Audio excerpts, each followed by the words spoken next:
Welcome to For Your Formation. I'm Anna Rachel Bulch, a spiritual formation writer and teacher dedicated to helping you keep life with God simple, never shallow.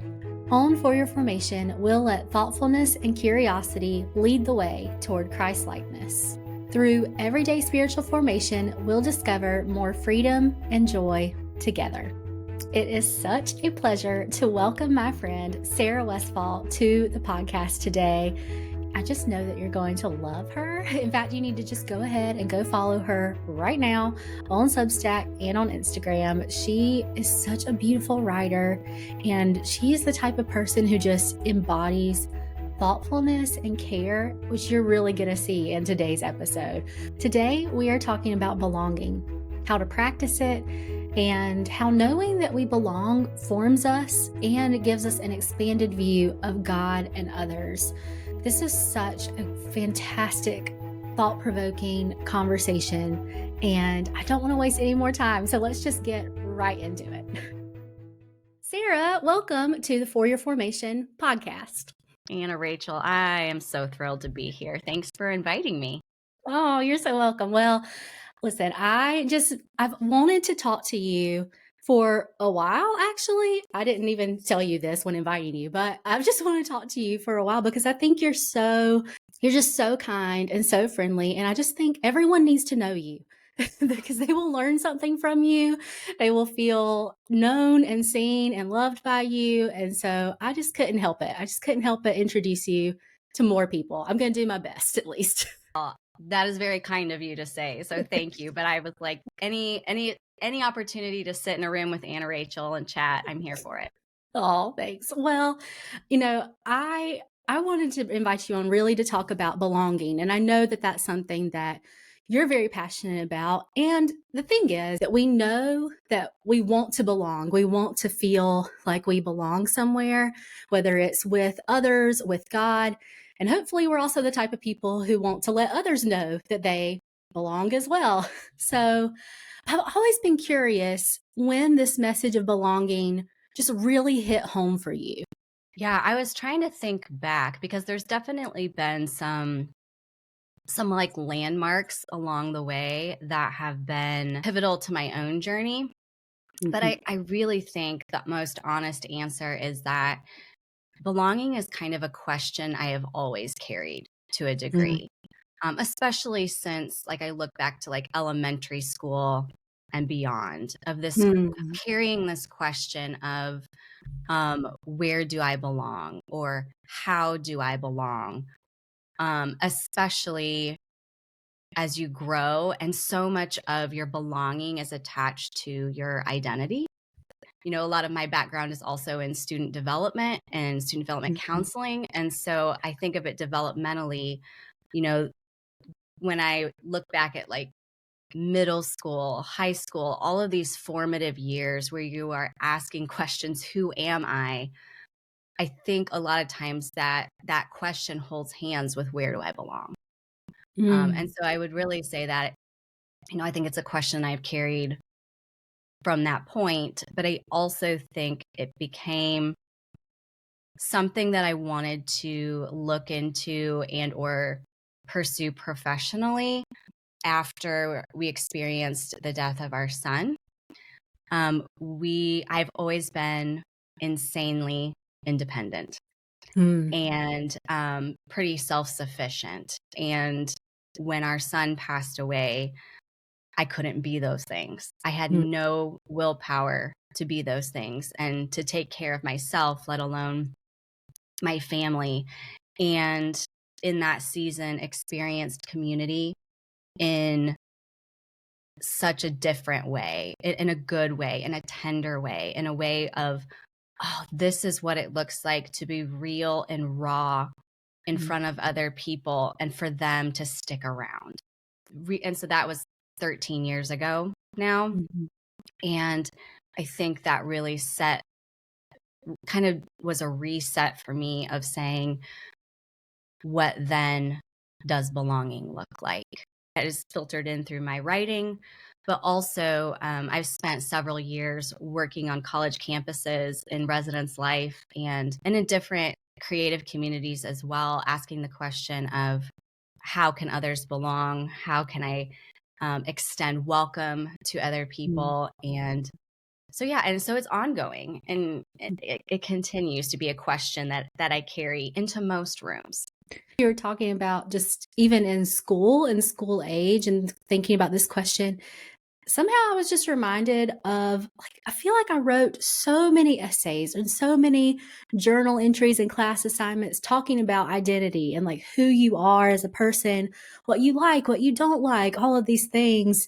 And I think maybe part of my personality is to, I've said before on the podcast, Enneagram 9 here, is to adjust my identity to fit what I think someone else will be pleased with so that I can belong, so that I can be accepted by them. And so one of the things that I think I'm really learning is even just over the past couple of years is, what does it look like to show up fully as myself and to still know that I belong?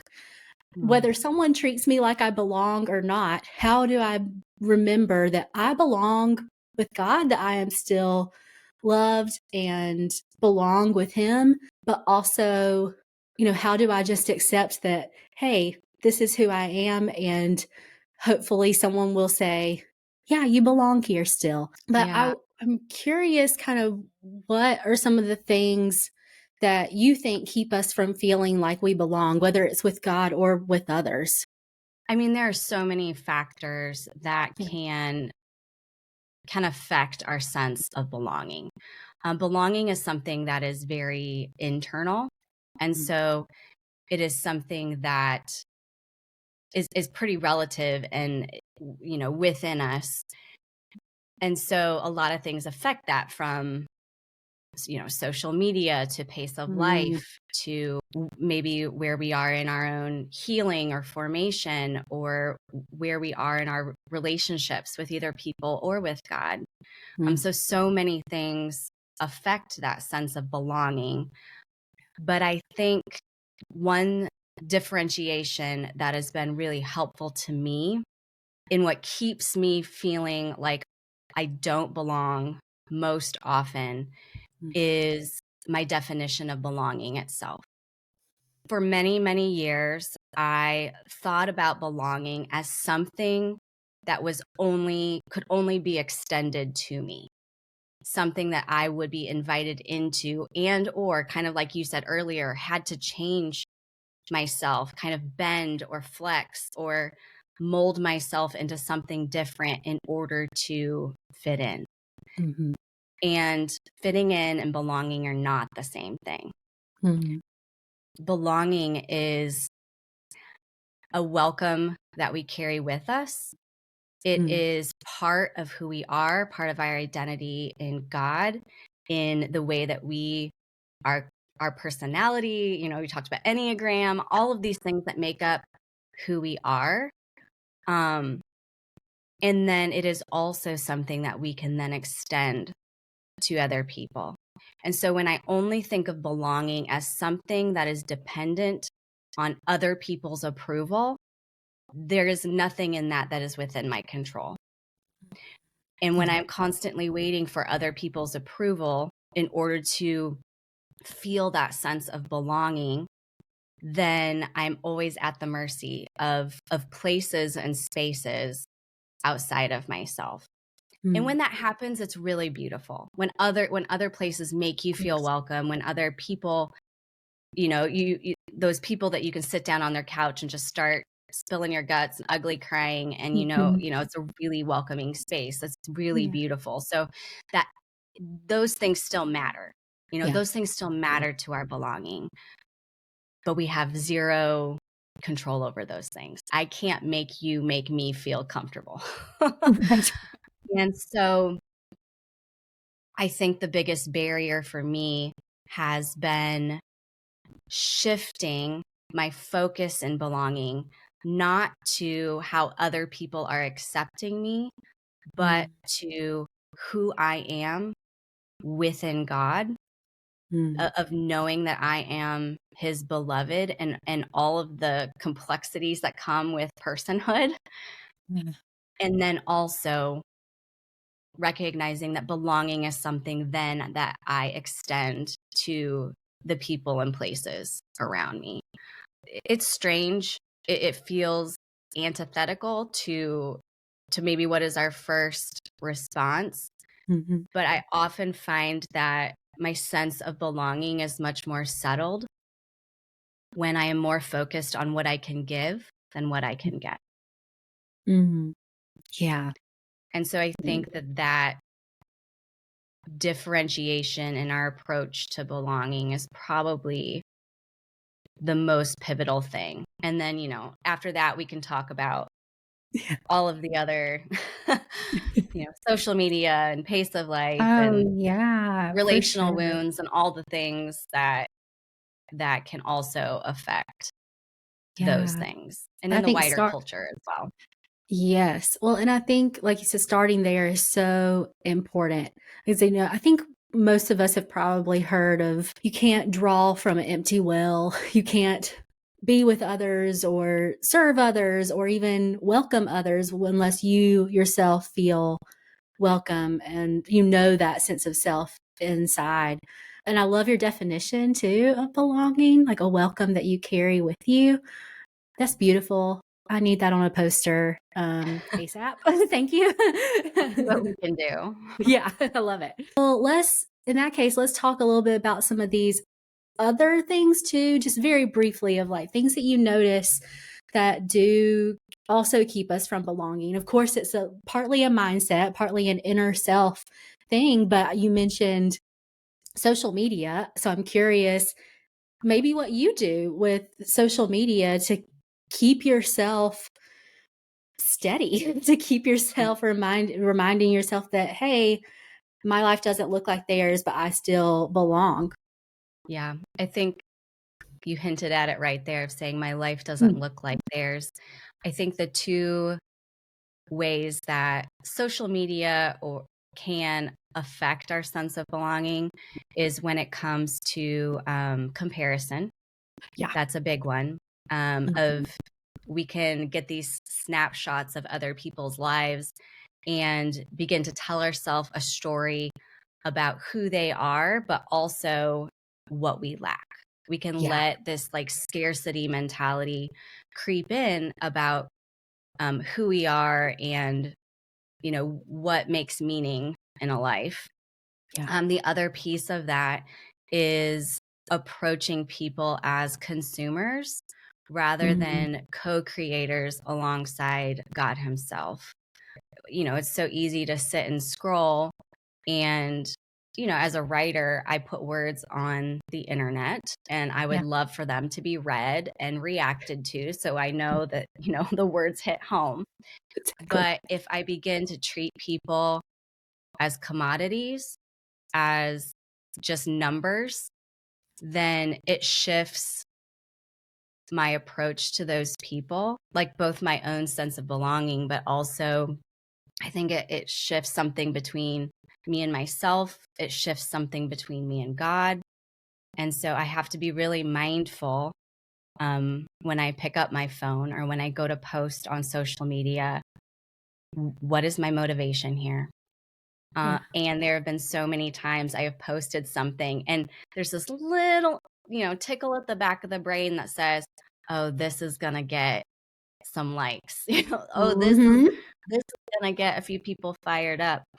It may not even be like this like hot take, but when I recognize there's a motivation to get like a little high, Yeah. to be from approval, or Yes. this need to be, achieve in some way and to get that little hit, I often will take those posts down after the fact. Mm. Or it's like, shares remorse or something. 5 seconds later, I'm like, yeah, no, Yeah. that that was wrong. And so like just being mindful Mm. of those things and allowing myself to have the freedom to forgive myself and to delete Yeah.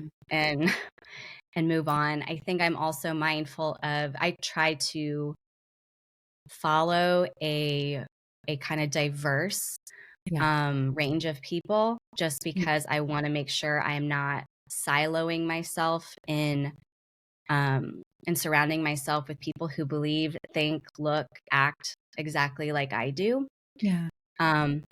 While also allowing myself freedom if I need to unfollow or mute when I'm consistently seeing this person's posts and it is affecting how I see their personhood. And I am wanting to like internally like start rolling my eyes or Yes. diminishing their humanity. I know it is best for them and it's best for my soul and it's best for our relationship if perhaps I take a step back so that I'm not because I'm not tempted to like think I'm better than someone, because that's the temptation there. I think my temptation is almost the opposite of I am more tempted to look at someone else's life and fall into the comparison trap and feel that I'm lacking something that I'm seeing there. And there have definitely been seasons in my life where it's so tender,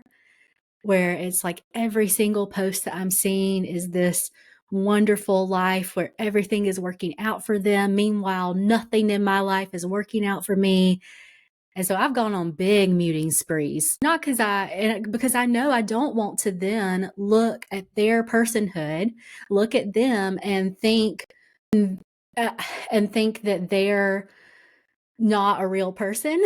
And I don't want to look at them and be, like you said, kind of rolling my eyes at them, but rolling my eyes because their life is so perfect. And meanwhile, mine is so not. Listen, if we're talking Enneagram, I am an Enneagram 4, and Mm-hmm. I carry around lack like a backpack. Like it is Mm-hmm. always with me. This sense of like not enough, of I am the odd man out. Mm-hmm. And so, yeah, I mean, that can get really, really real really fast on social media For sure. when, especially, there are those things, like you said, that we are more tender to than Yeah. others, or in seasons are more tender to. And Yeah. I was thinking too, like, in addition to sometimes giving myself permission to mute or unfollow, I've also kind of done the opposite in seasons, in that if I find myself getting kind of snooty about a particular person, but I don't really know them all that well, Mhm. I will actually go in pursuit of their story a little bit more. So like Mm. if it's a writer, maybe read some of what they've written, maybe listen to a podcast interview that they've done, Yeah. because that helps me see more of their personhood beyond that one little square. And it helps me get a larger snapshot of their story and who they are. Gosh. And like so many things, the more of the story that we get, the more our compassion and our empathy grows. Yes. And so, yeah, I think Mm. both have been helpful Yeah. depending on the season. Yeah, that's really beautiful. I mean, gosh, what a way to build connection with someone, even if it's one-sided, like you're not DMing them going like, "Hey, I was not really a fan of yours for a little bit." Yeah. And now I like you. None of that, but, Don't do um, that, please. no, let's not do that on social media. It's already rough out there. But what a beautiful way to just build that connection, just even for your own sake. I also am curious about loneliness too. I know you've talked a bit about loneliness in a few of your Substack essays on Human Together. And I feel like that's a big one for what keeps us from feeling like belonging. I don't really have a specific question for you, but just say more words about loneliness and what that does to us. Loneliness is on the radar of a lot of people right now. Yeah. The U.S. Surgeon General Assembly earlier this year had a special task force and did some research on the rates of loneliness in the United States, and they're just really staggering in Mm. terms of, I think it's like 50% of adults, and some of those rates are higher amongst like young adults and the elderly. Yeah. Um, Yeah. and of people who regularly feel lonely. And the difference of like loneliness, like belonging, is an internal sense.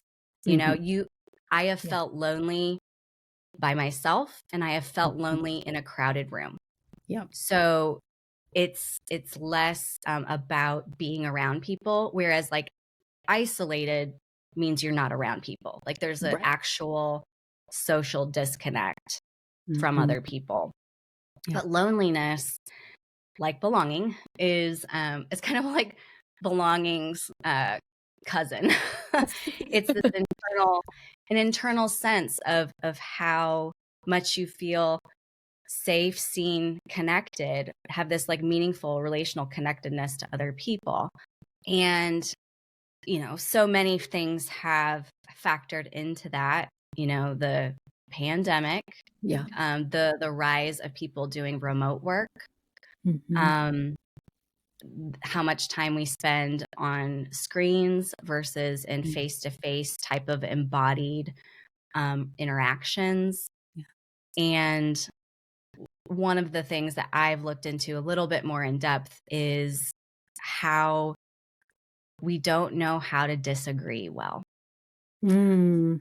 We, like I said earlier about how easy it is to kind of become siloed. And there's a lot of factors for that. But I think that it is so easy for us to become alone in our corners, not knowing how to have relationships in which we disagree, but retain dignity Mm. and extend compassion and seek understanding before, you know, to prioritize being kind over being right. Yeah.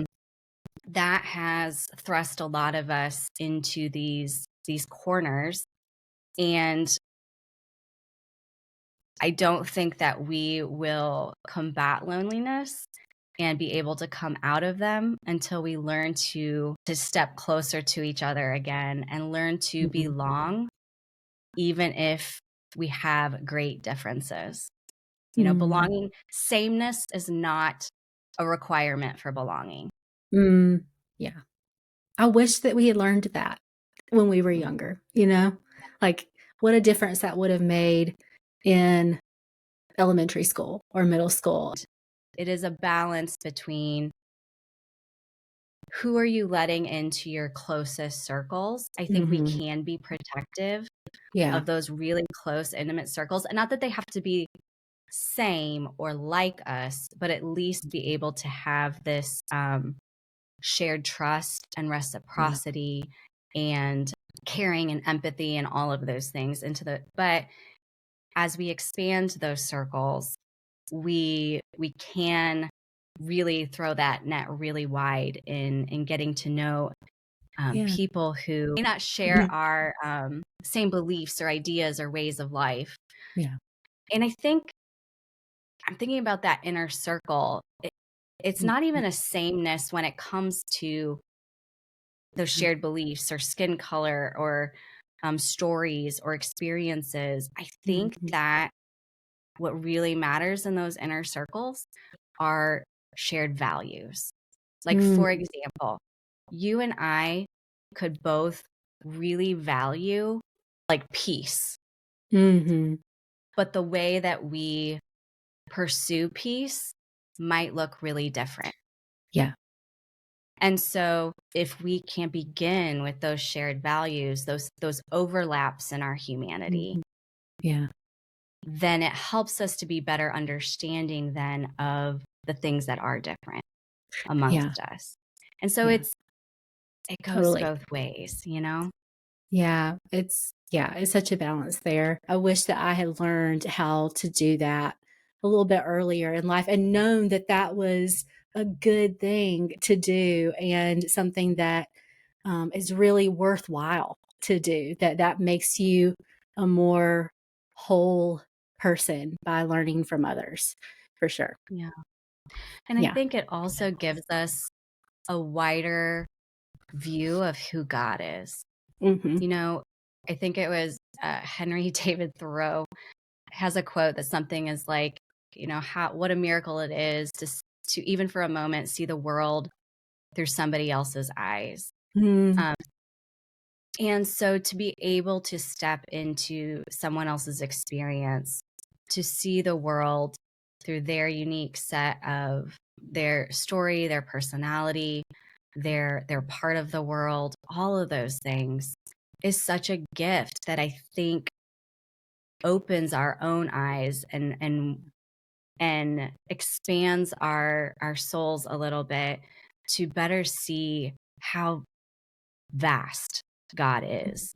And it's almost like the more that I sit and think about it, there's like this like holy hush that's just like, ooh, he's so big.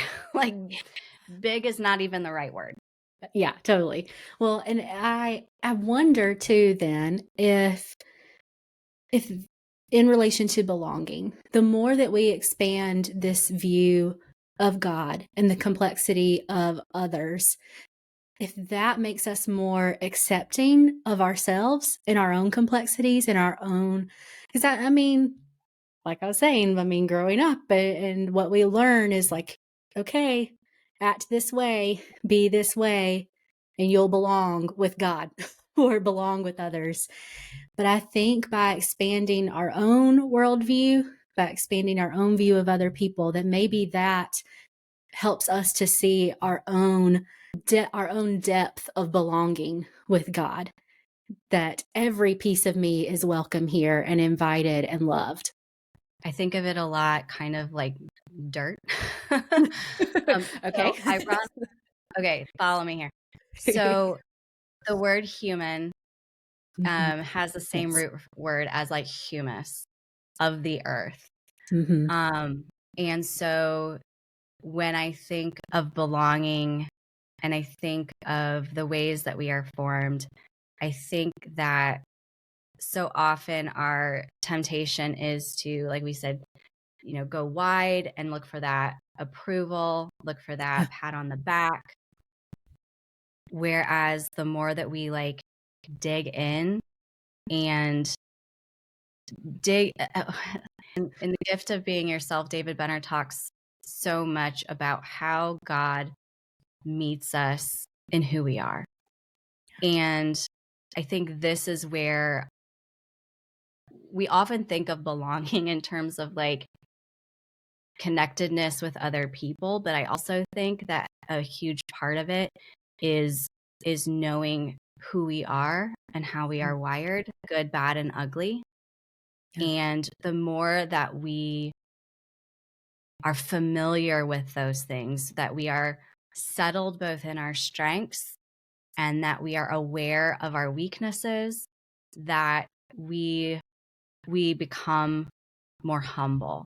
And humble is not like self-abatement. It's not putting ourselves down, but it is a being settled. It is being people of dirt who are familiar with the ground we have been given and are willing to work with the ground we have been given and allow God then to grow what God wants to grow within that and to form what he wants to form out of dirt. And so I just keep going back to that image. It's been really helpful to me of understanding that belonging is also something is part of who we are becoming. More and more, we are living into the belonging that we have already been given. But it's not just a belonging that's like, check, you've arrived, you're here, but it continues to shape us. It continues to grow us. Oh, that's so beautiful and absolutely perfect for the things that I think I like to talk about here in spiritual formation and in practice. That I think there's so many more things that we practice in life than maybe we even realize. And I think belonging can be one of them, that we can actually practice this. So I'm curious what sort of ways can we practice belonging and really let that sink down deep in us? There are a lot of things that I have kind of accumulated over the years, but I think two that I would want to suggest One, I feel like belonging is something that we can practice both. There's the internal part, so it's like a posture, and then there's the Yes. actual like practice that moves us toward God and toward each other.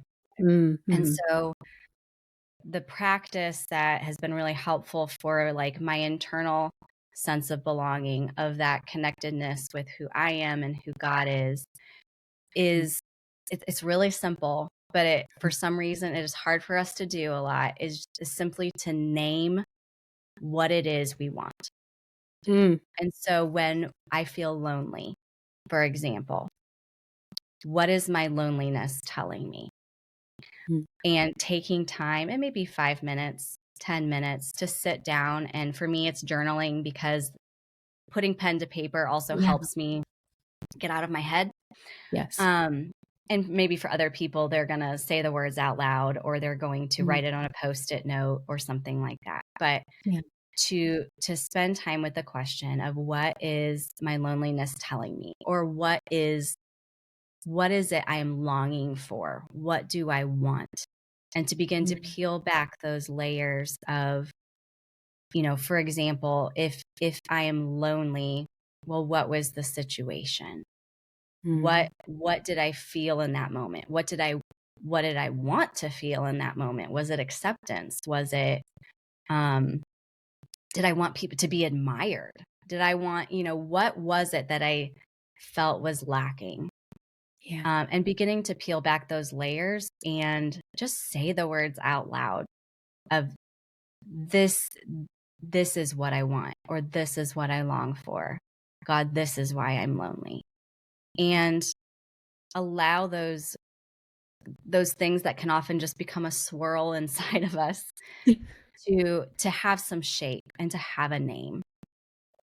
Because so often those longings or desires or dreams are pointing to something really good.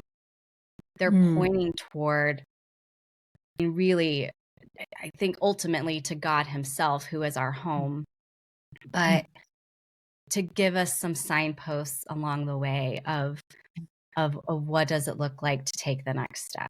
And so Yeah. to pay attention to where those things are pointing.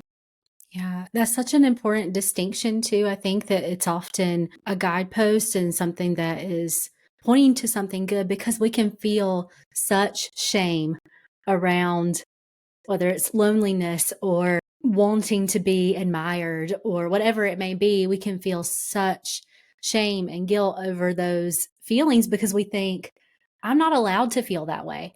I'm not allowed to feel that, when I know maybe logically that that's not true, or whatever it may be. So I think that's a really important distinction, that we Mm. can name something and almost name it a bit more. I don't want to take emotion completely out of it, because I think emotions are so important, but name it a bit more neutrally and acknowledge that, what is this telling me? And where is the good in it? Where is it that that God may be revealing something to me, or that I may be learning something about myself that I maybe didn't realize before, or has taken me a while to understand? Yeah, I love that distinction, Sarah, so much. And I think naming can be in and of itself like a prayer. Yeah. If you look through the Psalms, I'm reading through the Psalms again right now, and Mhm. they are filled with longing. They are Yeah. filled with ache. Yes. And and I think that we can use that then as permission to name those things and Mhm. allow them then to just kind of linger between God and us and say, okay, here it is. And Yes. allow that to be like a prayer Yeah. between us. Yeah, absolutely. I love that. The other thing, we talked about differences and how easy it is to be alone in our corners. Mm. And my hesitation sometimes in encouraging people to move closer to people who are different from them is, again, I don't want to go back to treating people as commodities. We don't Yeah. want anyone to be someone's token whatever friend. No. But we can begin with the people right where we are, the people we are already in relationship with, and get to know their stories better. So not just like, let's say they share an opinion that is different from our own. Instead of beginning to argue about the opinion, maybe ask, how did you get there? Like what experiences formed the way that you see the world in this way? So beginning to peel back some of the layers of the stories of the people we already know. And then also, there are these things called books that I don't know if you know. Don't know if you've heard of that. Right. And there are so many books in the world that offer us a window into someone else's experiences. Yeah. And it might be, I love memoir for that reason alone.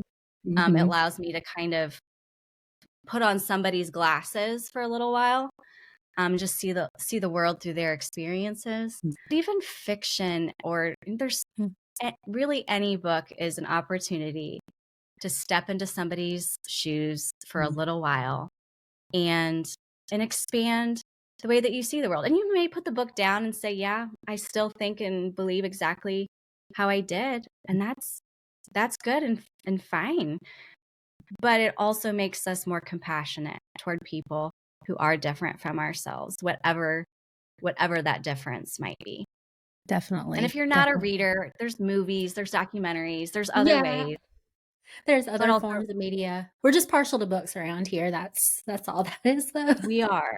Yeah. I would still say start with books, but that's totally. I was going to say podcast episodes, those also are good. Oh, yes. Well, and I was going to say, well, if you're not going to follow Sarah to talk specifically about belonging, you need to at least follow her for all of her book, for all of her reading adventures, because I feel like I get such a long list of books from you, and often you're reading things. I'm like, wait, what is this? I need to know more, Sarah.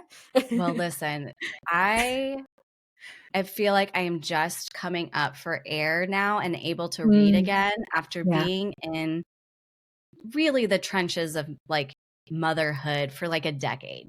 Like there was no reading that was happening about 7 years ago. There was no reading. Oh, yeah.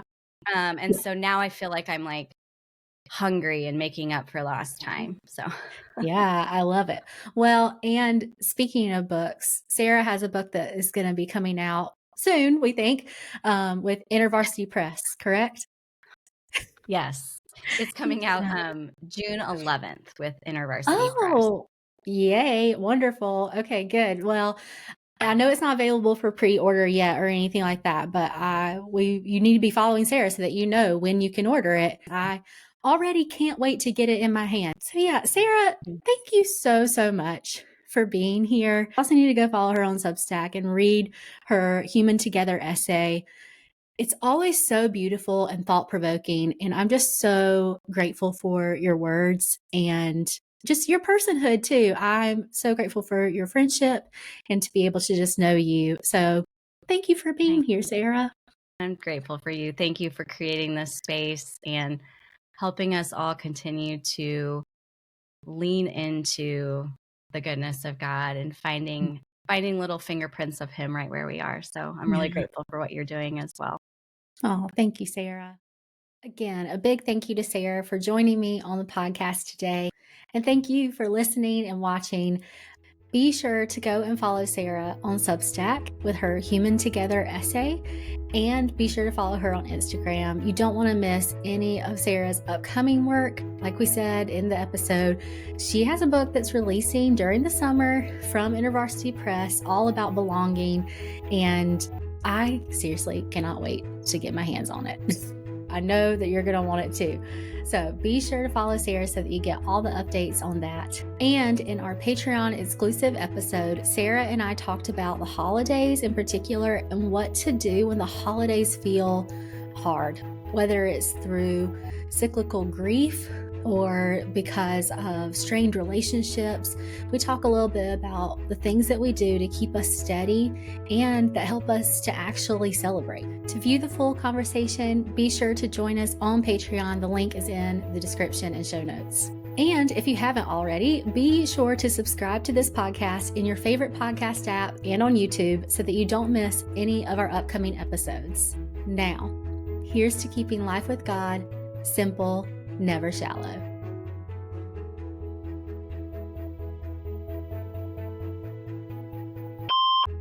I've done this a few times, so I should be used to this all by now. Let's do it. Let's get to it. I always feel like I gotta take a breath between those things. Second guess myself, like, we'll let curiosity and something lead to what? Well, that's not it. How about that? Did we even talk about that in this episode? That might have been the Patreon one. Okay.